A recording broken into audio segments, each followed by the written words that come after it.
Hello! Today we're going to talk all about parenting. You see, when two people are in love, Wait. Sorry, no, not that kind of parenting. Let me start over. Hello! Today we're going to talk all about After Effects parenting, which is all about linking layers so that they move together. Or, to put it another way, parenting is about establishing physical relationships between different layers so that one layer can drive the animation for another layer or for many other layers. It's a little bit hard to describe in the abstract, so let's jump into After Effects and I'll show you what I'm talking about. So first of all, I gave you a sneak peek at parenting in the orientation week in this Hello, My Name Is exercise, right? And what I said at the time was that we have this badge layer and an independent layer named Your Name, where you could type your name, right? And that layer has been parented to the badge layer, okay? And what I said was just to go ahead and lock the Your Name layer, and then if you animated badge like this or whatever, Your Name would stick with it, okay? Undo that. And if you animated this, you probably also noticed that if I scaled the badge, then Your Name stuck with it. Or if I rotated the badge like this, then Your Name stuck with it as well, okay? Now, I don't know if you tried this or not, but if you tried to animate the opacity, you probably didn't, honestly, okay? This is what you would have found. So if I roll the opacity for the badge all the way down to 0, now you can see that the Your Name layer is unaffected. I'm gonna undo that. And why is that? That's because parenting is about physical relationships. It only links properties that quote unquote move. So that's position, scale, and rotation, but not opacity. Let's dig a little bit deeper into parenting. So for one, if you do not see the parent and link column up here, then what you want to do is kind of go up here somewhere and right click or control click up here, go to columns and parent and link, okay? Now, what I'm going to do right now for this discussion is just collapse down this mode and track mat section by pressing this button here. Okay, just so this is a little bit easier to look at. So right now I have this parent layer here, which is kind of bigger and in the center, and then this child layer here, okay? So how would you actually parent the child to the parent? I haven't actually taught you this yet, right? So the mechanic of this is pretty easy, and there's two different ways to go. So with the child layer selected and the parent and link column here, what I could just do is pull down on this pull down tab and select parent, okay? So now my child is linked to the parent, as you can see right here.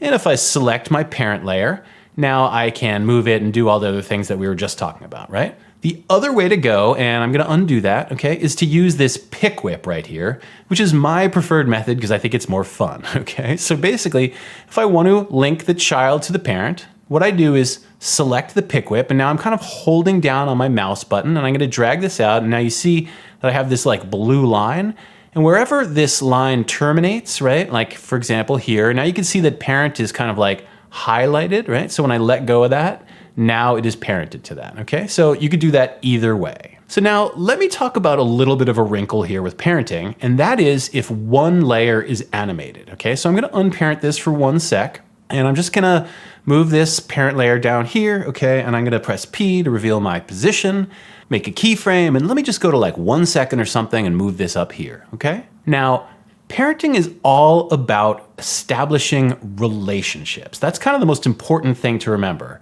And when something is animated and you want to parent something to it, you do have to be careful, okay? Because the time and place when you do the parenting, that is the relationship that will persist, okay? So for example, if I parent my child to the parent now at the beginning of this animation, they will always have this relationship, okay? So when this animates, that will now move the child off screen, okay? I'm gonna undo that. And now if I, for example, go here and parent the child to the parent here, now they have this relationship, okay? So if I go back to the beginning, now the child starts off screen and the animation is that the parent kind of brings it on with it. So in an animated situation, you have to parent at the correct point in time to set the relationship that you want. Now what I'm gonna do is just undo all of this, okay, and put it back the way that it was. And let me go ahead and create a pretty simple animation for the parent, okay? So I'm gonna go ahead and set a rotation keyframe at the start at 0, and then let me just go to the end here and I'll just have it rotate like one whole time, okay? And let me go ahead and go to the beginning and I'm going to parent my child to the parent right here, right now, okay, at 0-degree rotation, all right? Now, this is what I want to bring up next, which is that even if a layer is parented to another layer, okay, this layer, the child layer, can still be animated, okay? So right now it's not, and the action is like this, okay? The parent spins and the child follows along with it, okay? And you might notice that basically the child is rotating around the parent's anchor point here, just as a note, okay? But if I copy these rotation keyframes from the parent and then paste them into the child, now the animation will look like this, right? So the child is still rotating around the parent, but now it's also kind of revolving around its own axis like this, okay? So even when something is parented to something else, you can still animate both layers, okay? Now, another good thing to understand is that even if something is parented to another layer, you can still parent something to the child layer as well, okay? This is known as a parenting chain, where it's like A is parented to B and B is parented to C, okay? So I have this example here where I have this hat, okay, for the child, right? It's pretty fancy. And that hat is not parented to anything. So obviously if I play this animation down, it's not connected to anything, right? Now, if I parented the child's hat to the parent, okay, that would do this. It would spin with the parent, but would not be connected to the child, all right? So I'm gonna undo that. So what I want in this case is for the hat to be parented to the child, and then the child is parented to the parent, okay? A parenting chain that starts on the outside with the hat and goes inside, as it were, to the parent, right? So if I parent the hat to the child now we get this situation. Additionally, I could still animate the hat or rotate it or whatever I wanted, right? Okay, that can still animate or rotate independently, even though it's part of the chain. Okay, so let's talk about a different parent chain situation for just 1 second. So here's a drastically edited and definitely not to scale version of the sun and the earth and the moon, okay? And I know none of us are astronomers. However, I think we all have a pretty good sense of how this works, which is that the sun kind of rotates around its own center, as does the earth and the moon, but the earth also rotates around the sun and the moon rotates around the earth at the same time, okay? So this is actually a pretty tricky situation to animate without parenting. Now, additionally, I have some type layers here which identify the sun and the moon and the earth by their first letter, okay? So let me just turn these on real quick. S for sun, E for earth, and M for moon. Now, obviously, I want these to stick with their heavenly object as they rotate, okay? So the S will like stick and turn with the sun as it rotates, okay, as will the E and the M. So let me just set up that parenting, which I think is pretty obvious, right? I would parent the S to the sun, okay? And I would parent the E to the earth and the M to the moon. Boop, just like that. So now, actually, I've already got the rotation animated down here. So now this would look like that. And I think that's pretty self-explanatory. Great. So now let's set the relationship for the rest of this scene. The way that we need to parent this is from the outside in, kind of. I mean, it doesn't matter what order we go in, okay? But in this case, the moon needs to be parented to the earth and the earth needs to be parented to the sun, okay? And this is fairly typical of parent chains, is that you're kind of starting on the outside and parenting in toward something. All right, so let me go ahead and do this parenting. Now the earth will parent to the sun, boop, and the moon will parent to the earth, okay? We have a parent chain here. And now when I press play, you'll see how this works. Yeah, so now it's working as intended. The sun is rotating around its own center, okay? The earth and moon are also rotating around their own centers, but at the same time, the earth is rotating or revolving, I forget which, around the sun while the moon is rotating or revolving around the earth, okay? Again, this would be fairly tricky to animate without parenting. Let's talk really quickly about a common pitfall when it comes to parenting. So yeah, I just want to point out that there are 3 pick whips right now in the timeline, and it's actually kind of confusing and it's super easy to mix them up, all right? So other than the parenting pick whip, there's also the track mat pick whip, which we've talked about, okay? This one looks slightly different because it has these 2 little dots here, okay? But the most confusing ones are definitely the parenting pick whip and this property pick whip, since they're both right here and they're kind of next to each other. Now, I'm going to explain what this property pick whip does a little bit later in this lesson. As a hint, it has to do with expressions, so it's a little bit advanced. But I just want to point this out now and say, please be careful when using the pick whip, okay? It's super easy to grab this by accident, and if you do that, it could definitely be confusing. If you notice you've done that, I would definitely hit undo. So something that's pretty important to understand about parenting is that it's either on or off. You can't animate it. A layer is either parented or it isn't. But there is a workaround to this. It's not terribly elegant, but it does work. I'm talking about a function called split layer. So let me demo this real quick. All right, so sometimes you have a situation in your animation like this, okay? So we have a yellow square and it's gonna move over here. And what I want is for the yellow square to kind of like grab this red circle here when it moves over it, and then move that circle, the red circle, over with it and drop it on top of this white circle when the square moves over, okay? And then I want the square to quote unquote leave the red circle there and move back over here by itself. What I could do is try to like parent the red circle to the square right here, okay? And then that will move it over like I want. But unfortunately, as I was just saying, it's either on or off parenting, okay? So that means that the circle will kind of move with the square the whole time, which is not what we want. We only want it to move with it between here and here, okay? So let's talk about split layer for one sec. Basically, what I'd want to do is split the layer right here, and I'm talking about the circle, okay? So that before the split, it's not parented, and then after the split, it's parented, okay? So the keyboard shortcut for splitting layer is Shift, Command, and D, boop. And when I do that, it cuts it right where the central time indicator is, okay? So what that means is, at the beginning here, this can not be parented, so I can like unparent that, all right? So that that doesn't move at all. So this comes over, right? And then this moves with it just like I want, all right?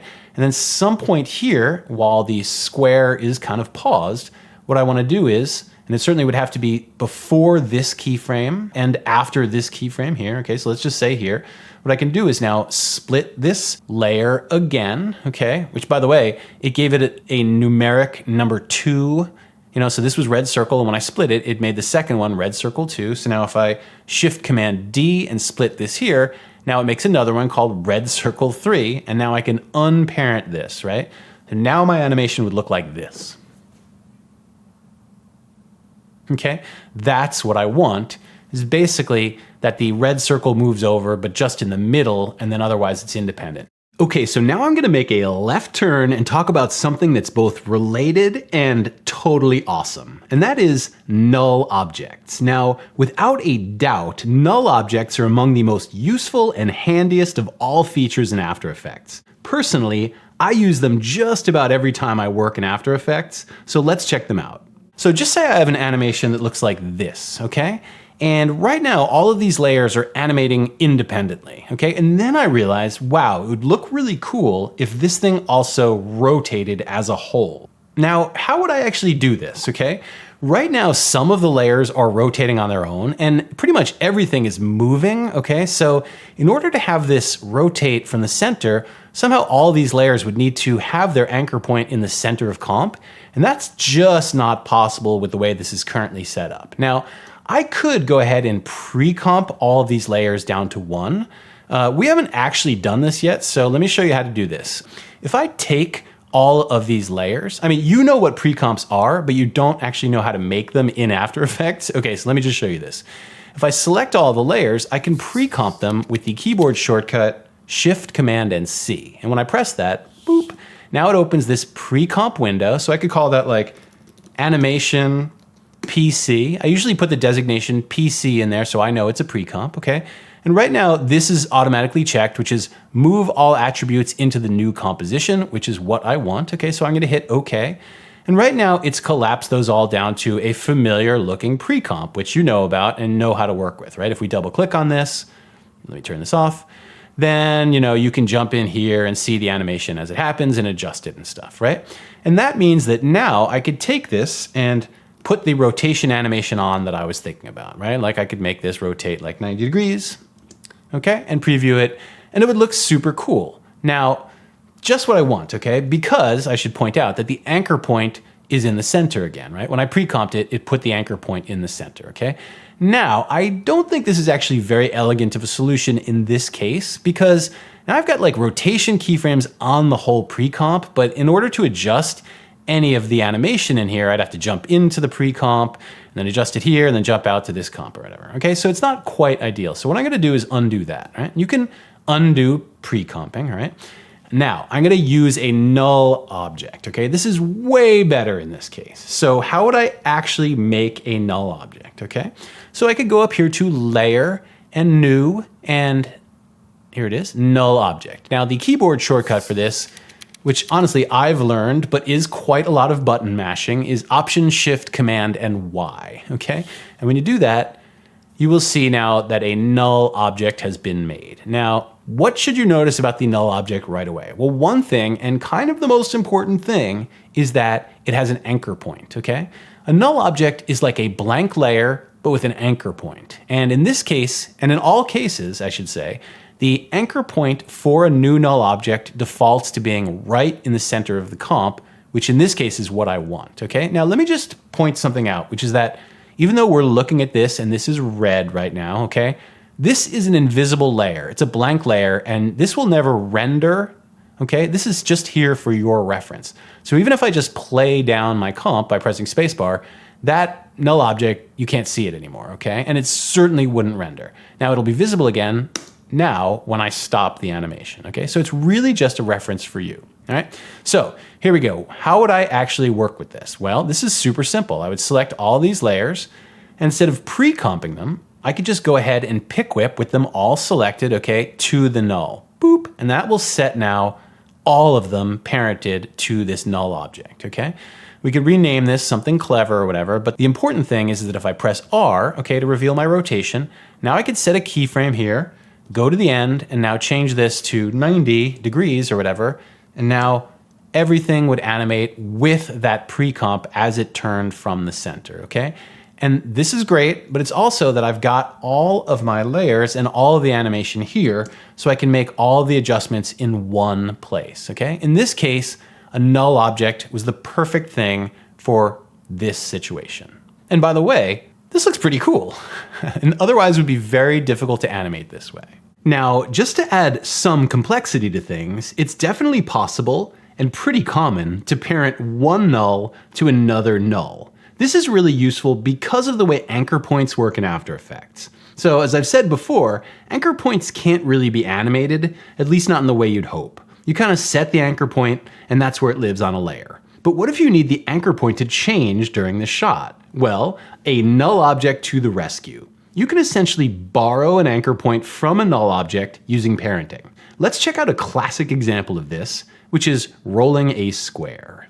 At some point, every motion designer goes through this, okay? They have a square and they think, all right, instead of just having this slide over and land over here, it'd be cooler if it like rolled over there, okay? Using its own corners. Now, to animate this is actually pretty tricky. So let me go ahead and show you what happens, right? So I'm gonna choose my pan behind tool, right? And what I wanna do is move this anchor point down into the corner, okay? So I'm just gonna kind of move it down and hold down on Command and click it down there into that corner point, great? So now I can make the animation. I'm gonna make my first rotation keyframe and I'm gonna move like 10 frames or something. Let me go ahead and like move this over, and what we want is for this to rotate to -90. So I'm gonna click that in just so it's nice and precise. And I'm gonna go ahead and put easy ease on there, okay? So right now it looks like this, which is perfect. That's what I want, okay? But now we want it to rotate from this corner here, not this corner, but the anchor point is over here, right? So if I moved this over here and clicked it into place, You might think, okay, now I can do that. But what would happen then is that this would animate like this to begin with, and that's just not what I want. So I'm gonna undo that, okay? This is a situation where you want a null object, okay? So I'm gonna go ahead and make a new null, Shift, Option, Command, and Y, right? And the reason you want a null object is because it's got an anchor point that you can borrow for this animation. I'm gonna choose V, my normal arrow, and move this down, and I'm gonna click this into the corner of the square that I want to rotate, okay? And now I can actually copy these keyframes here, which is just 0 to 90, and paste those onto this, okay? And then parent the square to the null, right? And when I do that, now I'm using that corner, okay? It goes like that and like that, okay?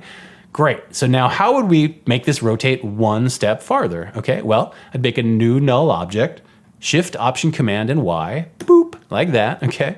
Take this, get a little closer, and move this down to that point in the corner, right? Parent null 17 to null 18, right? And now actually I could just copy and paste this again, like that. And now that will rotate like that, right? So you see what's happening. This is now going this, right? And you could just have it continue rolling that way by constantly chaining nulls together and moving them to the right place, right? So that's a classic example, and I suggest that you try that sometime. Now, before I forget, I did tease null objects also in that orientation exercise. So do you remember that color control layer? The one that I urged you not to delete by accident? Yeah, well, if you look at that layer, okay, this is also a null object, right? So if I turn this on, you can see that it's got that familiar null object shape right there. So this is actually something that I do a lot. I use nulls not just for their anchor points, but also as blank layers that I can use as control layers. So in this case, I added a bunch of color controls up here to the null, and then linked the colors of the layers to the controls on that null using the property pick whip.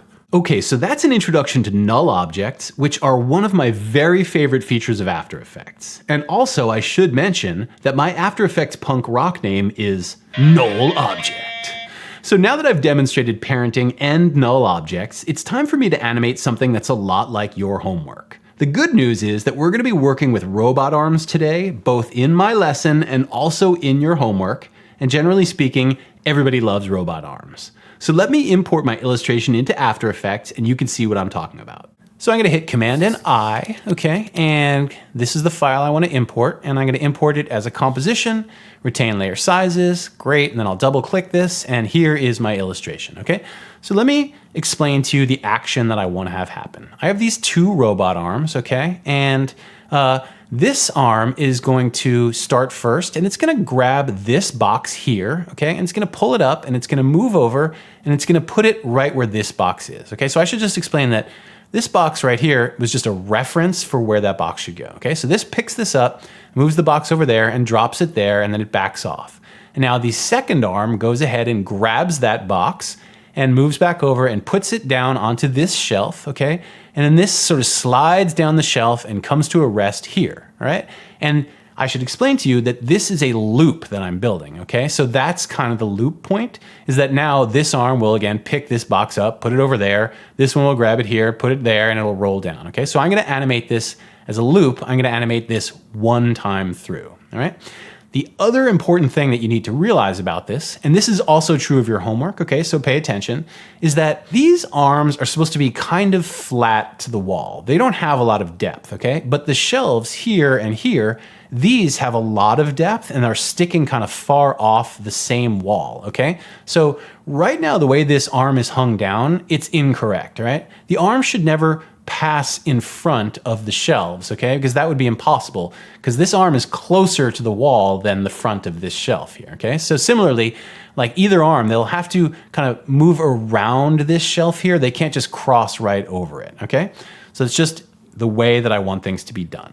Okay, so now we know what the arms are going to do, but we still need to take an important technical step and rig the arms so that they can be animated. In this case, that means that we need to set all of the anchor points to the exact right spots and then parent all of the pieces together in a chain so that the arms can be animated correctly. This process in animation is referred to as rigging, and it's a little bit like if you were building a marionette puppet to sort of connect the wooden things that you hold in your hands to the strings that then connect to like the elbows and the wrist and the arms of the puppet, right? So the first step for me for rigging these arms is actually just to color code them so that I know which ones are which, okay? Because the names that I gave them are kind of similar, all right? So this is R2, and these are the pieces of R2, and then here's R1 and the pieces of R1. So I definitely want to color code these so I could tell at a glance which one's which. So I'm gonna make this one like yellow or something, and then R1, I'm just gonna go ahead and make this like green. Great. Okay, and now in order to rig it, what I'm gonna do is actually solo this. So I'm gonna press this, okay, and then I'm gonna press this button to turn off the transparency. Great, so the first thing that I need to do is set the anchor points for all these pieces, okay? So for example, for this top part of the arm right now, the anchor point kind of defaulted to being in the center because I imported and retained layer sizes, right? But I need this to be up here in the very center of that white dot there, okay? And similarly, for this arm, I need this anchor point to be there, and for the wrist, I need the anchor point to be in that dot, and then for the fingers, well, I'll explain that in a sec, all right? So basically what I wanna do first is make some guides, all right? So I'm gonna press Command R to show my rulers here, and now let me get in really close and set some guides, all right? So here I'm gonna set one. I need to kind of figure out where the center of this is. So I'll drop that there, I'll drop this here. That looks pretty good to me, okay? And so now let me click on this, and I'm gonna choose my pan behind tool. And actually what I'm gonna do is lock the guides, okay? And I'm gonna go ahead and just click that up there into that center point, okay? So now let me make a guide for this. Okay. So here's an interesting situation. Right now, the guides want to be directly on one pixel or another, okay? But I actually want this to be sort of in between this pixel here.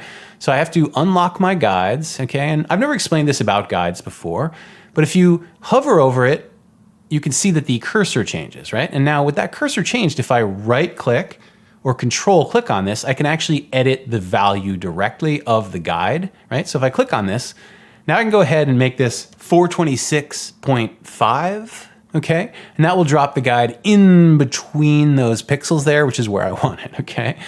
A little bit obscure for you there. So let me go ahead and now lock the guides again and grab this point with my pan behind tool and click that up there. Great, okay.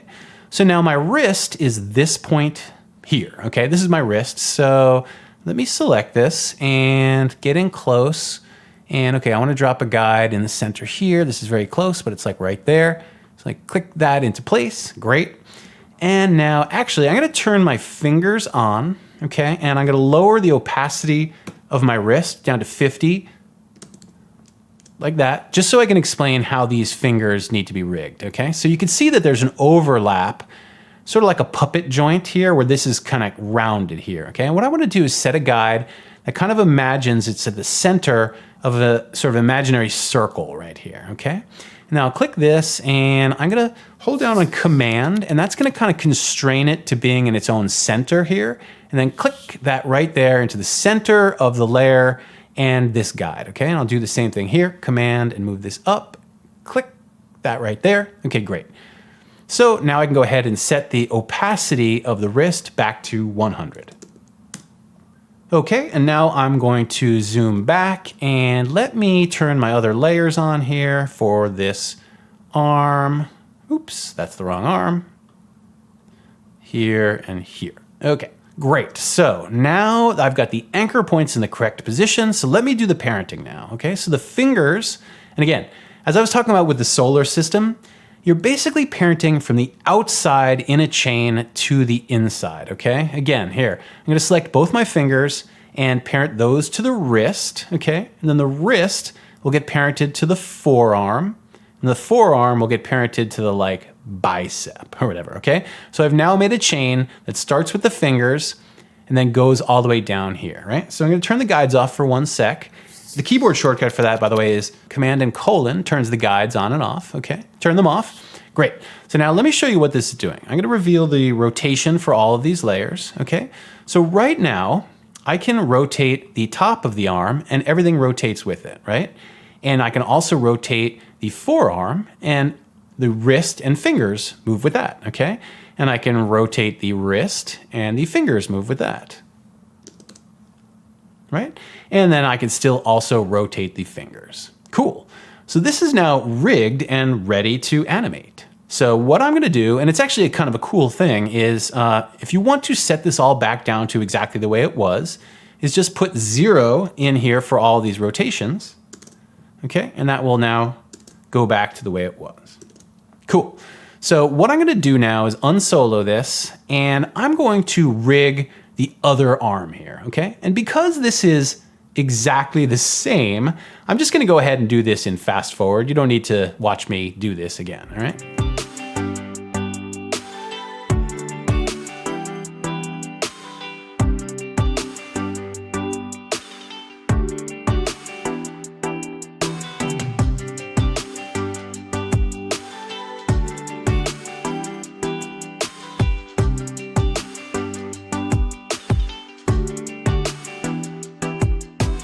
So the arms are now basically rigged, but I actually want to take one more step to make this a little bit easier to animate. And this is going to involve an expression, but don't worry, it's super easy and doesn't involve writing code. Okay, so what I'm gonna do is just select my fingers and the wrist and solo those just to explain this, all right? I'm gonna get in closer. So right now, if we look at the rotation of the fingers, okay, and we rotate them together, they rotate like this, okay? Now, if we were animating some windshield wipers or something, this would be amazing, but this is not what we want, okay? And what it turns out that we actually want is, like, check this out. If I have this rotated, okay, right now this is rotated to negative 16 degrees, and so is this, it's also negative 16 degrees.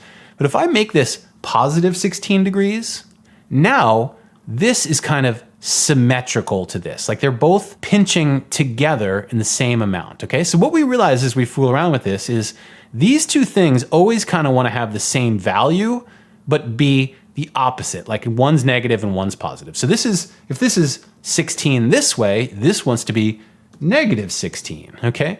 They always want to be symmetrical like this, which involves them having the same value, but just one's minus and one's positive. So this is actually a very simple thing for us to adjust, okay? And this is a great place to now talk about this, the property pick whip, which I mentioned I was gonna talk about, okay? So right now, with this set to 16, if I take this property pick whip, okay, and this works the same way as the regular old parenting pick whip, except that instead of picking to a layer, you pick whip to a property, okay? So if I pick whip from the rotation property of this finger here to the rotation of the other finger here, boop.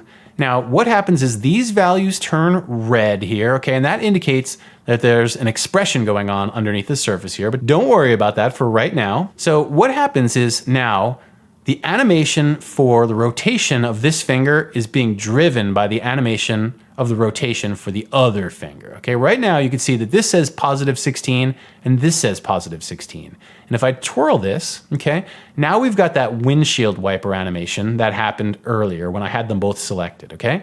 And that's because when this goes to 33, this goes to 33 instead of negative 33, okay? Because right now we've just hard-coded these values to be the same as these values here, okay? Now this is the cool and tricky part, but it's really very simple, okay? We have to get in here to this expression, okay? Which means twirling this open and clicking in here, okay? And then kind of using my arrow keys, I just went back to the beginning here just so I didn't accidentally delete this, which was highlighted, okay? And now I just want to type negative in there, okay? Minus, all right? When I click out of that, now you see that this is symmetrical. And if we look down here at the values, this says 33 and this says negative 33. So now if I make this negative 15 or whatever, that's positive 15, okay? And so what this means is I can lock this right finger here, right?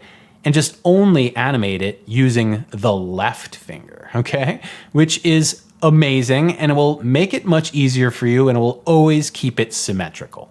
Right, so let me go ahead and unsolo all those, and let me just do this now with my other finger here, okay? So, just in case that wasn't clear, we've got right finger and left finger. Let me widen this out a little bit more so you can see that, okay? And if I press the R for both of these, I will reveal the rotation property, okay, and the properties pick whip. So go ahead and property pick whip from the right finger to the left finger, not to the layer, but to the rotation, right? You could also kind of do it over here.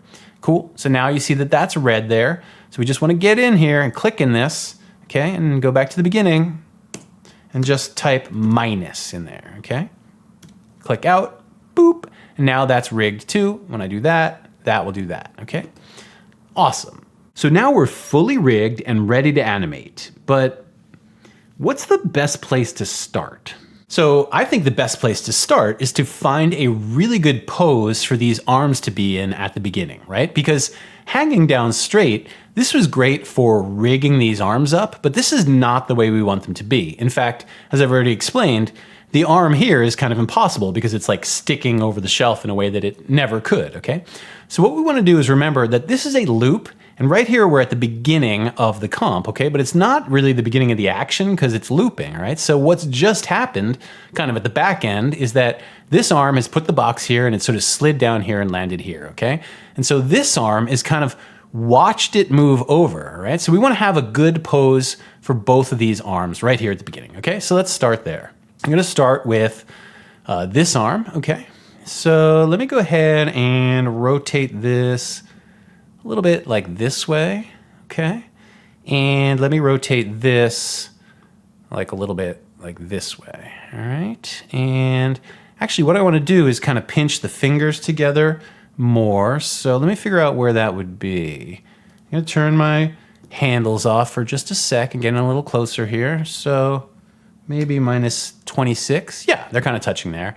I like what the fingers look like when they're kind of gripping together more. It looks sort of like, I don't know, they're concentrating or something, okay?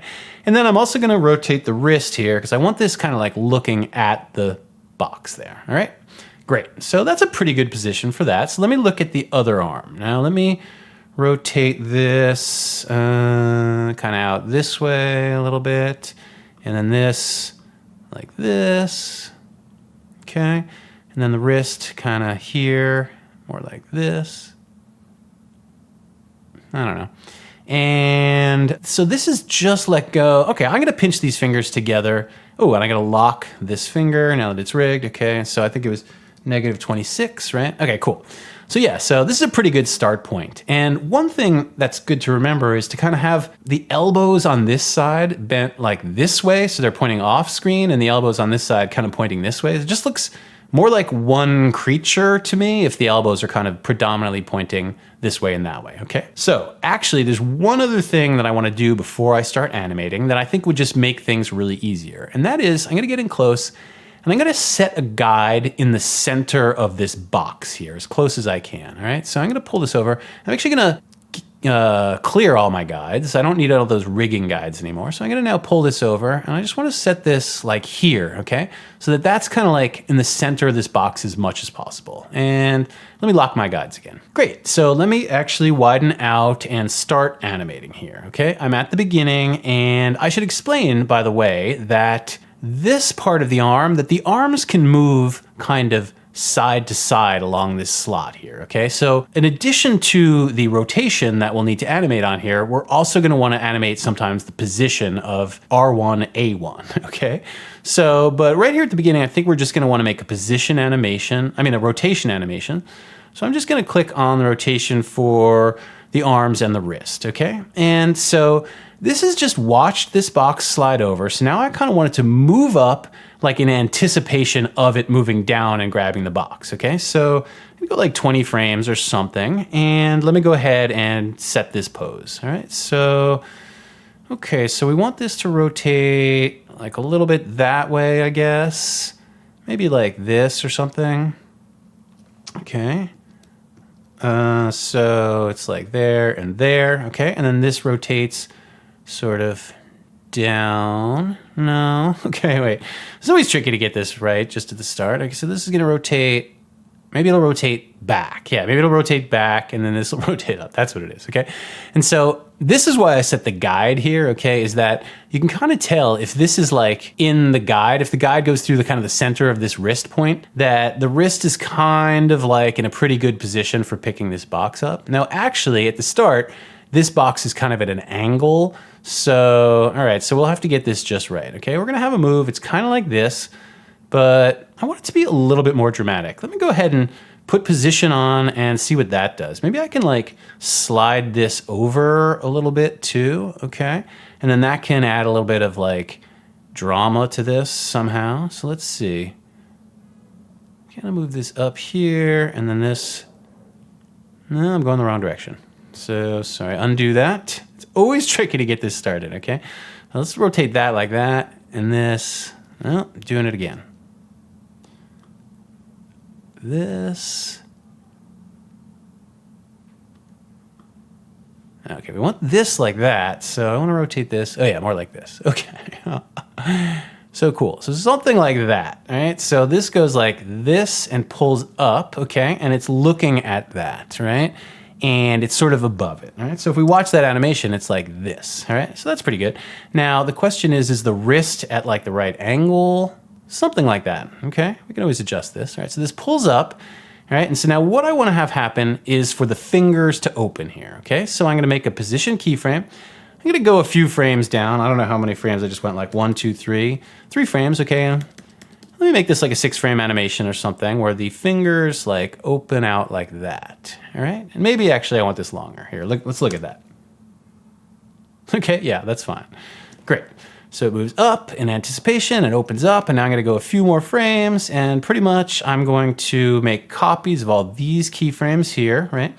Rotation and position. And so now I'm going to go 20 more frames, okay? And now I want this to move down and kind of be about to grab the box, all right? So let me start with the outside arm and kind of swing that this way, I think it is. Again, always tricky to get this just right, especially at the start.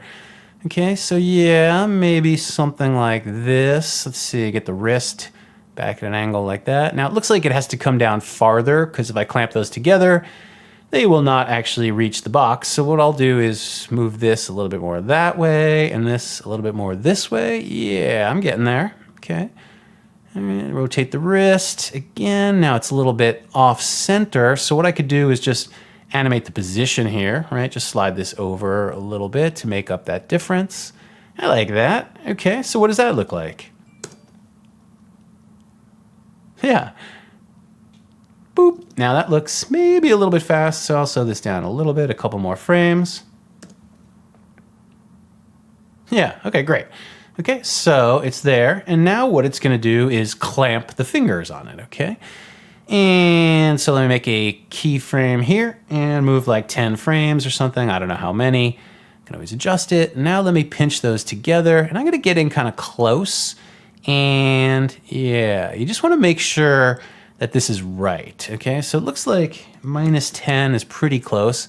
It sort of doesn't look like my wrist is exactly in the right position. So what I'm gonna do actually is I'm gonna take the finger rotation keyframes, I should say, and move this back here. So this now lines up with this so that I can just adjust this a little bit better. Now it looks like the wrist should be more like that or something. So I'm gonna slide this all over just a little bit this way. Okay, it's really nice to have that position on there for these fine adjustments. Okay, so cool. So that looks better. So now I'm gonna take the finger animation and just move that so that it's happening after again. And we can watch all that down.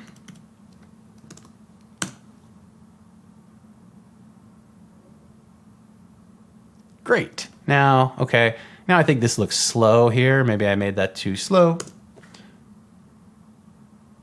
Cool. And again, now we can do some interesting things. Like right now, I'm making this animation very, very robotic, okay?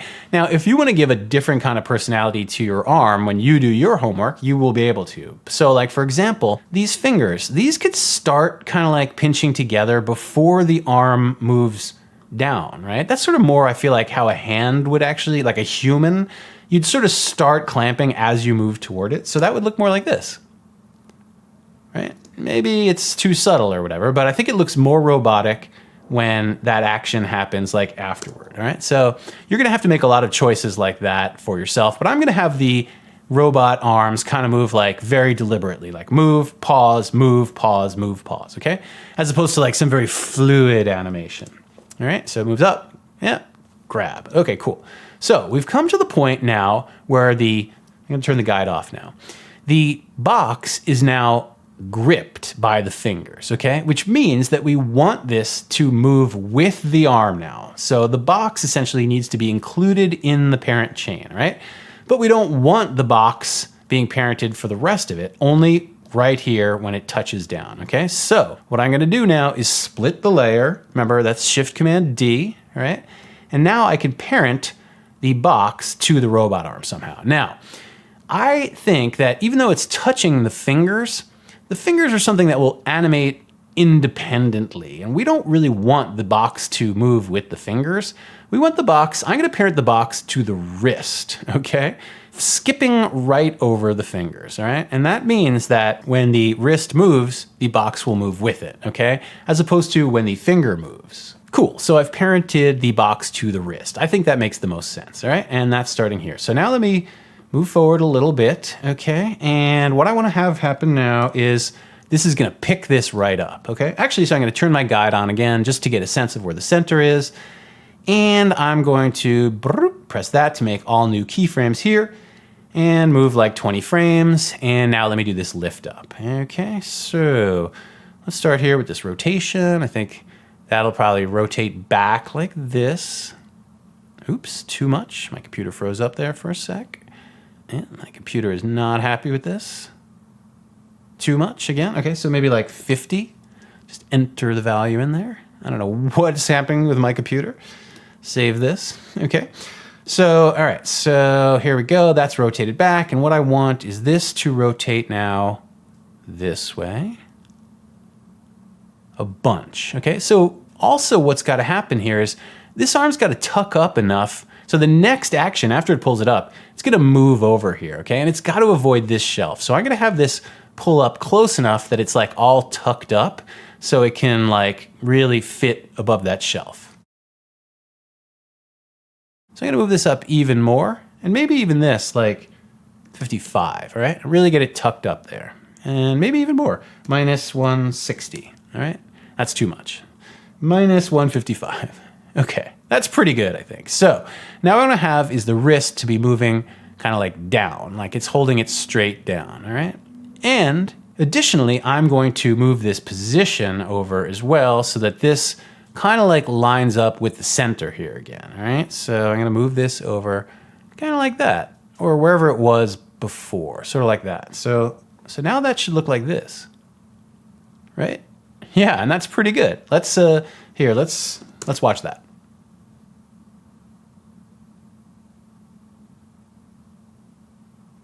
Yeah, okay, so that move looks pretty fast to me. It moves a lot.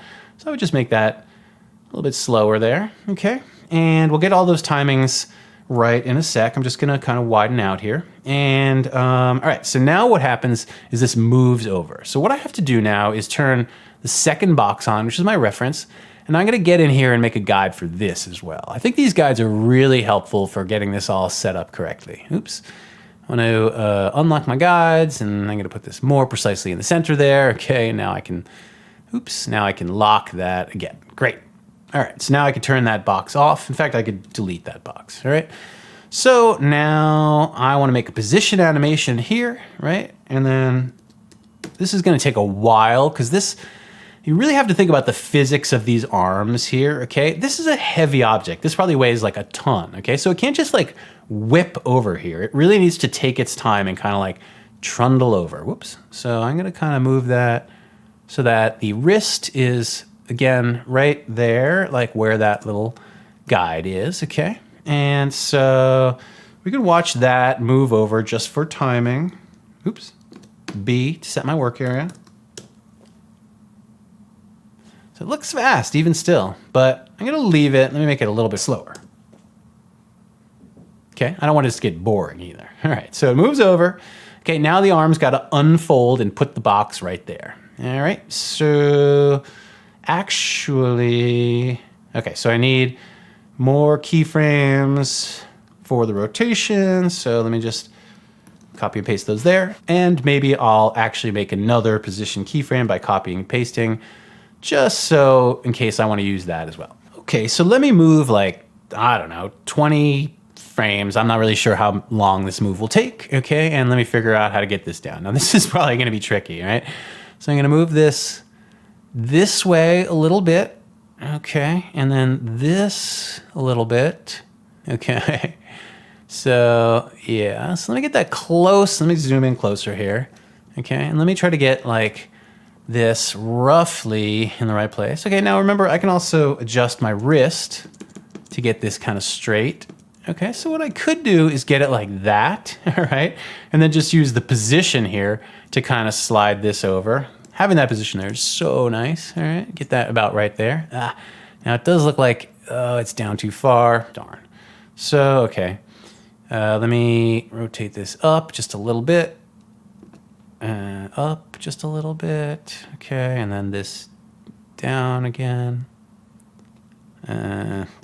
This part's always a little bit tricky, all right? So let me set it like that. That looks about right. And now let me rotate my wrist into position.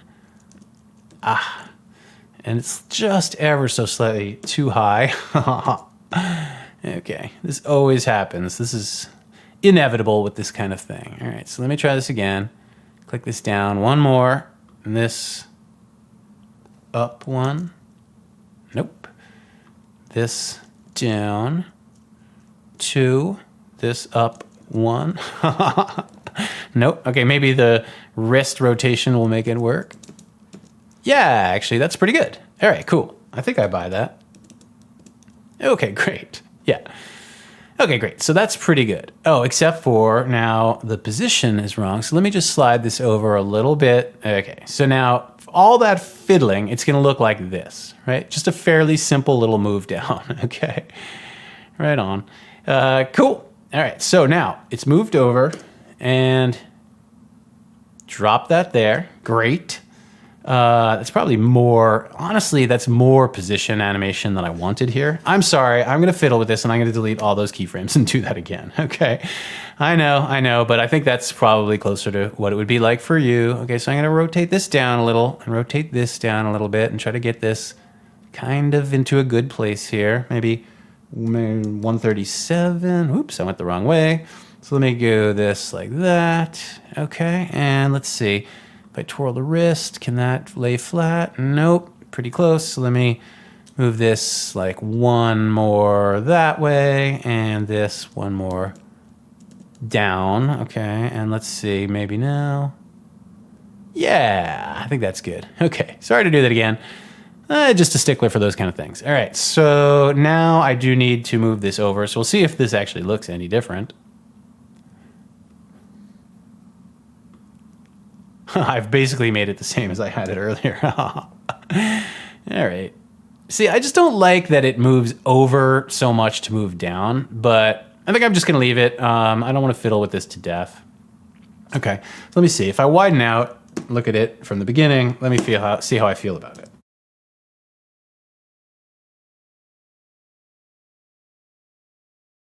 Yeah, it's fine. It's fine. I'm just being too critical. Okay, great. So let me move a couple more frames, right? And, oh, and now the important thing is here, now that it's put it down, okay, now what I want to do is split this box again, okay? So I'm going to split it, Shift-Command-D, and unparent this now so that it's parented to nothing, okay? So I'm going to go a few more frames and let me make a keyframe for my finger. Move like 10 frames or whatever, and now I want these to widen out like that, okay? And I'm gonna go a couple more frames, and now I'm going to copy my rotation and position keyframes and go like 10, 20 frames, something like that. And now I just want this to pick back up again, okay? Just go like sort of straight back up. So what I could do is just copy these keyframes here and just do this, right? So it kind of just like picks up again. So let's go and picks back up again. Great, so I've saved a step. And what I wanna do now is, okay, go a few more frames, 1, 2, 3, 4 frames or something. And now this arm is gonna move back over, whoops, is gonna move back over here, okay? I should really get in here and lock my background. Great. So make another position keyframe. And this is quite a big move, so 1, 2, 3. And what I'm actually gonna do now is I wanna copy the position keyframe that it was in at the start, okay? Because we're getting to the end of the animation of this arm now, and I do wanna remember that it's kind of got to go back to the position eventually that it was in at the start, okay? So I'm gonna copy this position keyframe, go 1, 2, 3 to make 30 frames, and I'm gonna paste this here, okay? So it's moved back now, right? And while it's doing that, I think what I'm gonna do is have the fingers clamp together kind of while it's moving, all right? So I'm gonna make a keyframe there and a keyframe like here. And actually, I could just copy and paste that from the start as well, that sort of pinch together.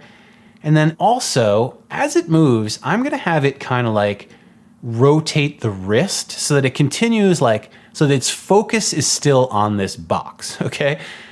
So you'll see what I mean in a sec. So I put a keyframe there, and then as this moves over, the hand pinches together and the wrist is gonna kind of look like over here, okay? Because I think like the wrist, this sort of looks like the head to me in a way. Like if anything, when this is pointing at something, it feels like it's kind of looking at it or whatever. That's my little gag here, all right? So let's check this out. Right? Kind of fun. And maybe it can pinch together more like toward the beginning of the move. Or maybe it could even delay this action and the fingers could pinch together like this. Yeah, that's fine. I just think there needs a little bit more of a pause here. And even still, this does seem kind of fast, okay?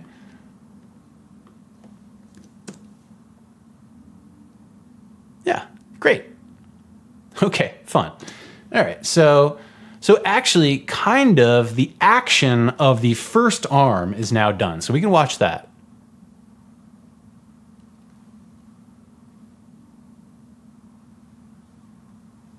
Right on. So now I've got my first arm roughly animated, and it's time to work on the other arm. But first I need to bring up a thought that I've already talked about before, and that is the idea of primary and secondary animation. We talked about this when you animated the No Copilot song. In that exercise, I definitely mentioned that the type was the primary focus of the animation, basically the one thing that you really want people to read and notice. And the shapes were secondary. They were there to support the primary focus, which is the type. In this case, our focus is a little different. When the first arm is animating and picking up that box, that's our primary animation focus. But we still have to think about the other arm, okay? It can't just move around too much because otherwise it's gonna distract from the main focus, but it also can't just sit there completely inert and unmoving because that would be pretty boring and lifeless. So we have to thread a needle in the animation between it doing something and it doing nothing. So thinking about this second arm, at the start of the loop, it's just sort of put the box down and let it go, and it's kind of slid down here on this shelf, okay? So one thing I want to do is actually make an adjustment right here at the start. Looking at the wrist, okay, I kind of want this to be quote unquote looking more directly at this box, okay? So right now, I feel like it needs to be like that or something, okay? And I'm gonna make a keyframe for the wrist here because this wrist is going to be a big part of how we can do this subtle kind of secondary animation on this arm, okay? So I want this to kind of be tracking the movement of this arm, okay, which will help us kind of reinforce the animation of that and keep our focus on this arm. So when this moves up, okay, what I want to have happen is for the wrist to move up so that it's looking at it as well, okay? What I can actually do is, to make this a little bit more motion, I could also just add a little bit of animation on this second arm here, okay? So on the arm 2. So this just like very subtly moves like up or something, okay? Even that's too much. I'm gonna say 105, okay? So it moves up a little and the wrist moves up. So it's just like this little move where it's like tracking it as it moves up. Now, I will say that we want a delay. It's like as soon as this starts moving, we don't want them to move in total lockstep. Even though they maybe share a mind or something, I still want a little bit of a pause here at the start so that it's like this starts moving and then that follows it, okay? Just like that, right? So now here, the fingers widen out and that's fine, but here it's gonna start diving down. So I'm gonna move a few frames past when that happens, okay? I'm gonna duplicate these keyframes there. And as this moves down, I'm gonna go a few frames past that animation. And now I'm gonna do something like, you know, just like, like a very subtle move where this goes down to like 92 or something, okay? And this twirls down, oops, wrong way, and looks sort of down at it like that, Okay, so it's just sort of like watches it move down. All right, great. So this clamps, and now this is going to pick this up. Okay, so as this starts to move up, unsurprisingly, I'm going to now animate this. But now I do need to think about what's happening. Okay, so this is going to move. It's going to sort of pull itself all the way up and then move over and drop the thing here. Okay, so as this pulls itself up here, okay, like that, I'm going to kind of mirror that a little bit by having this arm start to pull itself up and get ready as well, okay? Sort of mirroring this. And so that'll kind of reinforce this move, all right? So what I'm going to do is make a rotation keyframe for the arm, and just in case, I'm going to go ahead and press Shift-P to reveal my position and make a keyframe for the position as well, okay? So while this is moving up, okay, I'm going to have this guy move up as well. Now, I want to make sure that this ends before this starts to move over, so that's probably pretty good. Okay, so let me fold this up like this. Okay, not quite like that, maybe minus 70, all right? And then fold this up like this. Oops, my computer is being really laggy. Okay, something like that. And now the wrist, oh, actually, no, and I want to keep the wrist kind of looking right at the thing, all right? So sort of at the box, all right? So this goes like this, all right? And we didn't need that position keyframe, okay, while that pulls up. Okay, so now this is gonna start to move over here. And so here's where I could put that position keyframe. So to put this somewhere around here, okay? Here's my position animation here. So this moves over, and this doesn't need to move over, but I thought maybe it could just move like a little bit over just to have a little bit something happening that kind of reinforces the motion. Let me actually play this down. Okay, and actually while this moves over, I think also I'm gonna put some wrist position animation, rotation animation as well, so that it kind of like keeps looking at the box.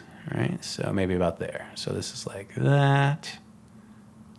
Okay, and then now this is going to put this down. Okay, so go a couple frames past when that starts, and I'm going to make another wrist position animation. I'm sorry, rotation animation. I keep saying that. And as this moves this down, okay, this is going to just keep looking at it like that, right? And let's see what that looks like.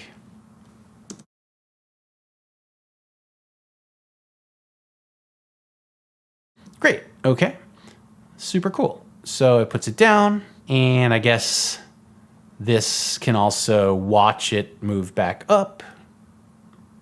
Okay, so a couple frames here, past this animation. All right, so that it's all pretty small, but you know, it's cool. It all will read, all right? So that does that, okay? So now this is going to move over. The arm down here is gonna slide back over. So let's put a position animation on here on the second arm, okay? So I'm gonna have it delay a little bit. This starts to move over, and then this, okay, is gonna move over like this. And let's just go ahead and sort of drop that down so that the center of the wrist is sort of on the guide, okay? And let me also animate the wrist to point down as this moves over, okay? Because we want this to be like this. And now I see a small problem, which is that I need to have tucked this up even more, okay? So this can probably happen as it's moving over. Let's see. All right, let me make a rotation. Oops. Rotation and keyframe here. Okay, now what I want to have happen is this to pick up a little bit more so that it's like there. Okay, and then let me set the wrist so that it's pointing more like straight down again. Okay, and now I could I'll just move this over a little bit, the position, so that's right on top now. So now that looks like this. Yep, and it fits, that's great. So now I'll go a few more frames, and you know it, I'm going to make a finger animation, like 10 frames. I'm gonna have this open out. Oops, wrong way. Okay, like that. Okay, a couple more frames, and now I'm gonna have this dive down. So this was tricky last time, let's go for it. Okay, what I'm gonna do is copy these keyframes here again. Okay. And go like 10, 20 frames. I don't know. And let's do this. So let's have this rotate this way a little bit. Okay. You don't have to do a lot here. And then this down this way. And that's too much. Okay, so let me go ahead and rotate this back up this way. That's really annoying. All right, I'm gonna click through this.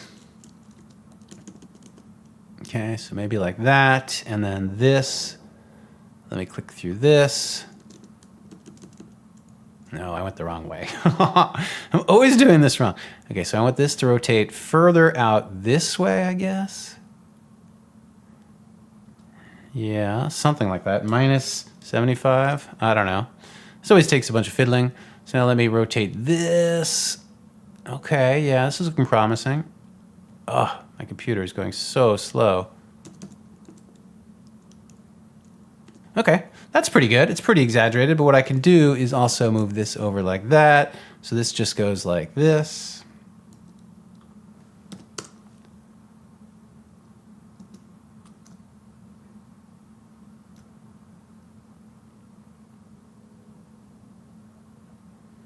Okay, so it's anticipated up just a little bit. Okay, and now I'm gonna have it dive down, okay?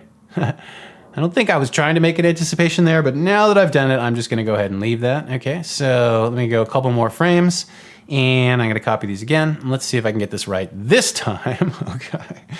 There you go, 20 frames, okay? And, all right, so this is gonna dive down. So that like that, this like this, this like that. Yeah, there you go.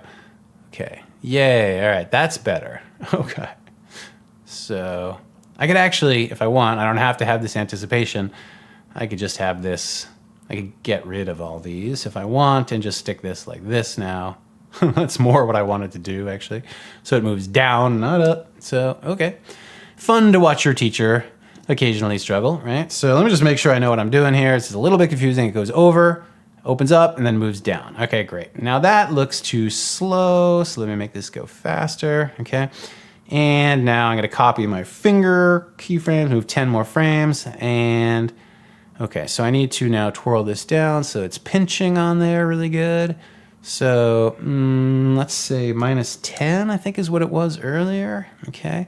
Now it looks like, again, it's not quite centered, so I'm gonna do the thing I did last time, which is kind of move this keyframe here so it lines up with this, so I can adjust this. And maybe I'll just change the wrist angle a little bit, like that. Yeah, that's probably better. And then I can actually move this over like one click. Yeah, there you go. And now I can take these and put them back there. All right, so let's see what that looks like. Great. So now it's clamped down and you know what I have to do next, which is, well, I guess I could turn those guides off now, but the next thing that I really need to do is go down to my box, okay, and split this layer again, Shift Command D, all right? And now I want to parent this to the R2 wrist, okay? Great. And now I'll go a couple more frames and now I'm gonna have this lift up. So what I can do is do that and go 1, 2, 3, 4, 5 or something. And now, same as on the other side, I can just copy and paste these to the same position that they were in before, right? But now it's picking this up. Great. Okay, a couple more frames.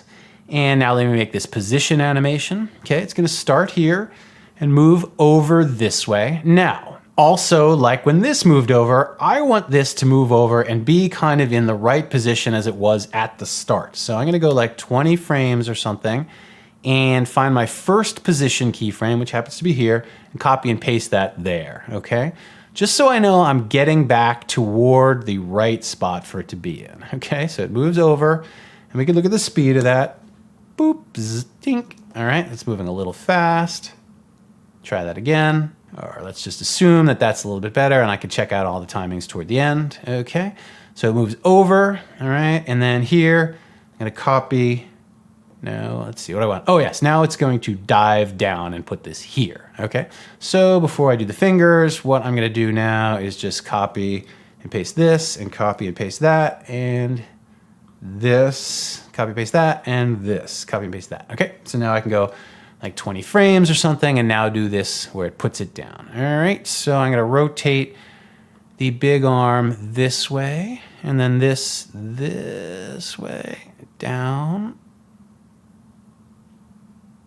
Something like around there, okay? And let me get the wrist into the right spot. Okay, always super fiddly. Let me move this up a little bit, like that. Okay, let me get in closer. Okay, let me actually move this up one more click. Like that, I think is better. Okay, and now rotate the wrist.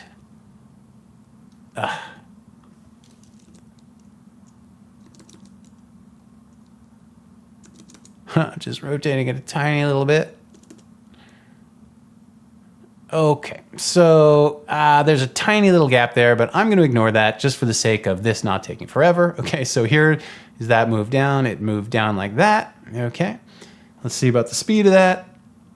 That's pretty good. Okay, so I'm going to go a few frames past there, and now I'm going to copy and paste my finger animation and move like 10 frames and widen those out so that they're letting go. Okay.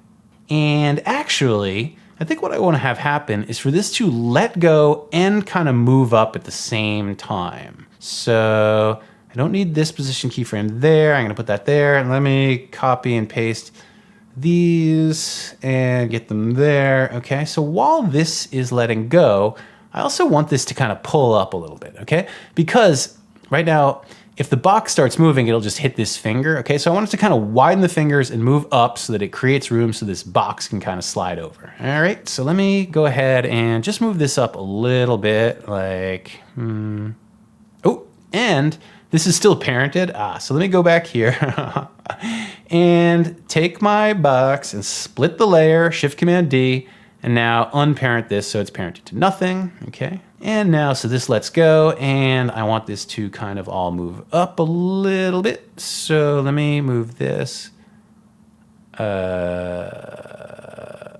that way a little bit. Yep, and let me turn my, oh, I don't have a guide for this, so that might be helpful. Okay, drop a guide there real quick. And was that over that? That guide might want to be more like there. I don't know. Okay, so this pulls this up. Okay, and so this can rotate like that or something. Looks like I'm going to pull this up there. Great, I'm in the wrong spot. All right, so that pulled up, and just for the sake of whatever, let me see what happens if I just move that over like that. Okay, so this just pulls up like that. Great. So let me see about the speed of that. Yoink. All right, widen that out. It was a little hard to tell. Yeah, okay, great.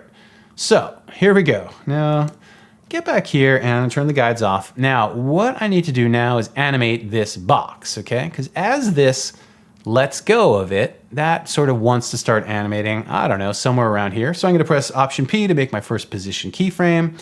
Let me go like 20 frames. I'm not sure, this might take longer. Okay, I'm gonna put my handles back on for a sec, all right? And whoops, this is not quite on that shelf there, but I will fix that up. Now, actually, what I can do, thinking about it, is if I go back here to the beginning, this box already has the right position there. So if I reveal the position, okay, what I can do is just make a keyframe there and copy it and then delete it, okay? And then I can go 20 frames past this, and I should just be able to put that there. Yep. And that will now go right into the exact spot that I want. Okay. Let me widen that out and see what that looks like just in terms of timing. Oh, it's way too fast. Okay. So let me widen that out even more. It's pretty fast. I'm gonna, let's see, how fast is it? 10, 20, 30, 40, 50 frames or something. Okay. Let's set that there. Let's see just about that. That looks a little slow now. I don't know. So, as always, just a bunch of fiddling to get this right. Okay, great. Now you can also, now I've just put linear keyframes so far in everything, but this would be a place where I would be very tempted to just immediately like put some ease on here by pressing F9 and jumping into the graph. And, you know, for example, like you can delay this at the start and have this have like a really big hit at the end. So it just like, so it looks like this, boom. Okay. Now you realize it's probably too long at the start. So let me back this up a little bit. Yeah, that's fun. And what you could even do is, it'd be pretty tempting because that hits so hard to do like a little overshoot here for like 3 frames or something. Not overshoot, but bounce rather. So like kind of have that slide back just a little bit. Like you make sure that that's like on the motion path a little bit. Okay. And then go like a few more frames and copy and paste this keyframe there, right? So this would be something like this. Well, and then you just want to get in there and kind of adjust this a little bit, right? So this probably wants to kind of be there, and this, pull that handle out. It's such a small move. Oh my goodness. So I need to get in a lot closer to be able to see this.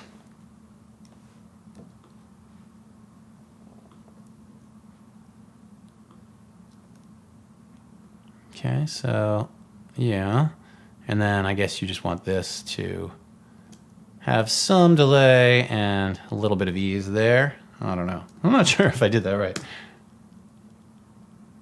Yeah, actually, that's good. It's probably pulled a little bit too drastically at the start. Maybe that's too much. Yeah, okay, that's fine. Great, so all right, we're getting close here. So let me put this back on and get out of my speed graph there. Okay, so this lets go and that goes down. All right, so that's pretty close to being done, but we have to get this arm into the correct position still. Okay, so this lets go. And what I'm gonna do is have the fingers pinched together also here, right? So let me copy and paste this. Go like 10 frames or so, and I think, let's see, what did I have? Copy it from here. Yep, back to the beginning. Okay, now also, as this moves, as the box slides down, I kind of want to have this wrist be watching this, right? Sort of like here. So I'm going to take this and copy this wrist keyframe, okay? And as this slides down and hits there, right, I'm going to have this wrist be looking over there, okay, like this. Right, cool. Right, and this closing down could actually happen faster and more toward the beginning of that. And then the wrist could actually delay a little bit before it starts. Let's see. So I think even still, this is too slow. So let's see.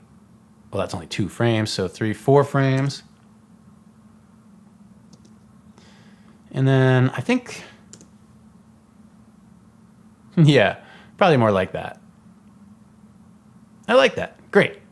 So now let's look again at the position it was in at the beginning, because we need to get this now to go back to this exact position, okay? And it's not too far off from it. So what I want to do is basically copy these keyframes here, okay? Copy and paste, and then go another 20 frames or so. And I just want to go ahead and set these back to the way they were at the beginning. So I'm going to copy the wrist keyframe and the first arm keyframe, and then this first position keyframe, and then this keyframe as well, okay? All right? So what's it gonna do? It's just gonna like move over like that a little bit, all right? And actually, I think that can actually kind of be happening as the thing is sort of moving over, all right? All right, so let me take these and put this over here and actually have this. I'm gonna take this, I'm gonna delete this wrist keyframe. I don't need that, I don't think, because I think what I should be able to do is just have this move over like that. So it's sort of like following it over, right? Let's see what that looks like. Yeah, now I just want to get the timings on that right. So this kind of stops there. So this is too slow. So let's have this kind of like that. Yeah, I like that. Cool. Great. So, all right. So that arm is now done, because if we go back to the beginning, now it's in the same position. All right, so that's done, except for that I still have linear keyframes on there, but we'll deal with that in a sec. Now, what I want to do now is now do the secondary stuff, the secondary animation on this first arm while the second one does its thing, okay? Because it can't just sit there lifelessly either. So this opens up. This is now going to plunge down here, so I'm going to kind of do the same thing.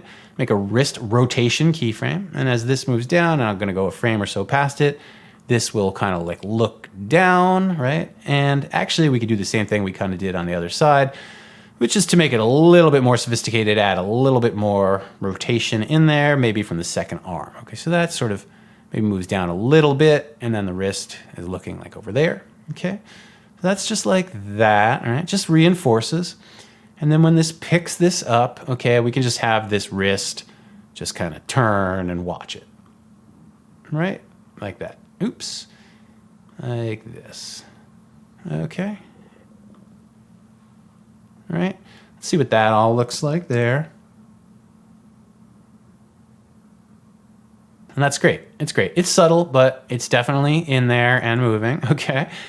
And so that's going to kind of watch this now move across. And so we could do even some maybe slight adjustments here on the wrist, like have it just looking just down. And maybe actually we can do just a little bit with this forearm as well, just so it's not all wrist. Okay, so let me go here.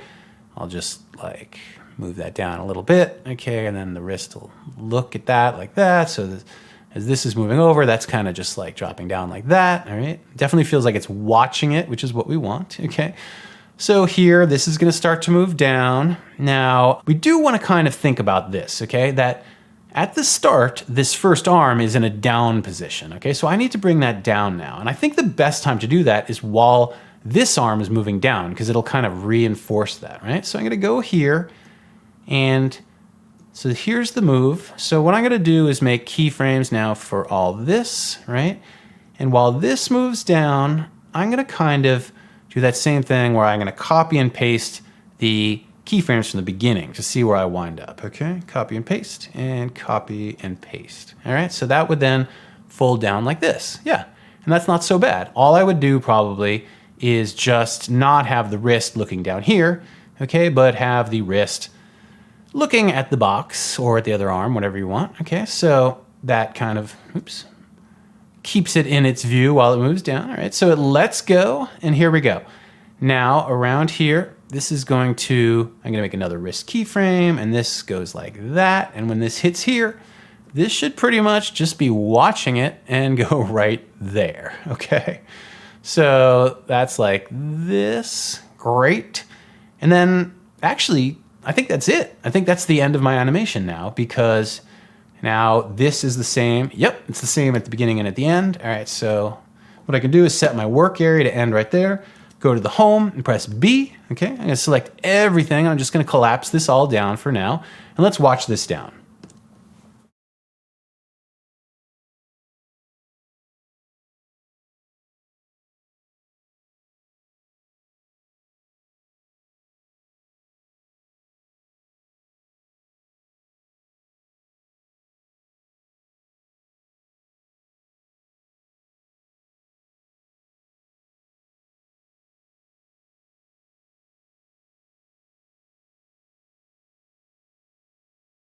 Now the animation is done, but it's all still linear keyframes. And when it comes to adding and adjusting the eases, it's really gonna be up to you to figure out how you want the arms to move, okay? Just keep in mind that they are heavy objects with lots of weight.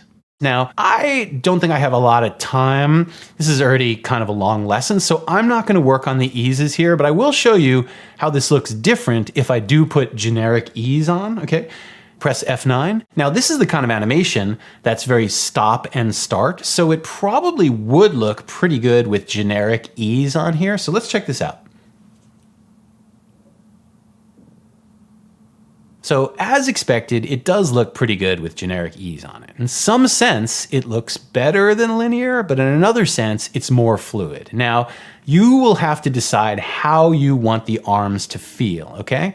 Just make it the way you see it, okay? So maybe you see this as really light and fluid and kind of graceful, these arms, or maybe you see them as super heavy and clunky and slow moving, okay? So you can animate them to your own eye and also adjust the eases to whatever makes sense for you. Now, let me just explain one thing about split layer that's a little bit annoying, which is that if I now want to adjust my keyframe timings, I definitely have to pay careful attention to how that influences the endpoints of those split layers. So this is actually a little bit like when we animated the Awesome Show. If you remember then, we had masks and we had trim path timings, okay? And if you adjusted the trim path timings, you had to also adjust the mask timings, otherwise they wouldn't work, okay? So this is kind of like the same thing here with split layer. So just say, for example, I don't know, like just say I wanted a really big pause, or I wanted this action here to go really slowly or something, right? And basically, I'm just gonna take all these keyframes and kind of randomly shove them back a whole bunch, just to prove this point, okay? Which is now that these split layer timings are in the wrong places, okay? So check this out. If I kind of scroll through this, you'll see that right here, the first split layer happens, but the arm is still moving, so it just kind of randomly, the box just kind of randomly pops out and lands over here now, right? So you definitely want to avoid a situation like this, or like this, right? Okay, or like that. Yeah, right? So you can see how it's all messed up. So it's super important if you're changing the robot arm timings to just also be aware of where your split layers start and end, and then adjust those as well. Well, that took a little bit longer than I was hoping, so I kind of need to cut this here. In real life, I would actually spend a bunch of time making small adjustments to the timings and the poses, as well as really digging into the eases to get them just the way I want. So just to review what we went over today, I introduced you to parenting, which is an incredibly useful function in After Effects for creating physical connections between layers. Now that you know about parenting, I hope you'll use it a bunch in your other work for this class. I also brought up null objects, which I completely love, and split layer, which for the moment is the best workaround for situations where you need something parented, and then unparented, and then parented again, just because at the moment, and maybe forever, parenting is not something that you can keyframe in After Effects. Well, I hope you found this useful, and I hope you're looking forward to your homework exercise, which also includes robot arms. When you get a sec, go ahead and check out the exercise video, and I will see you there. Thank you so much, and ciao. What happens now?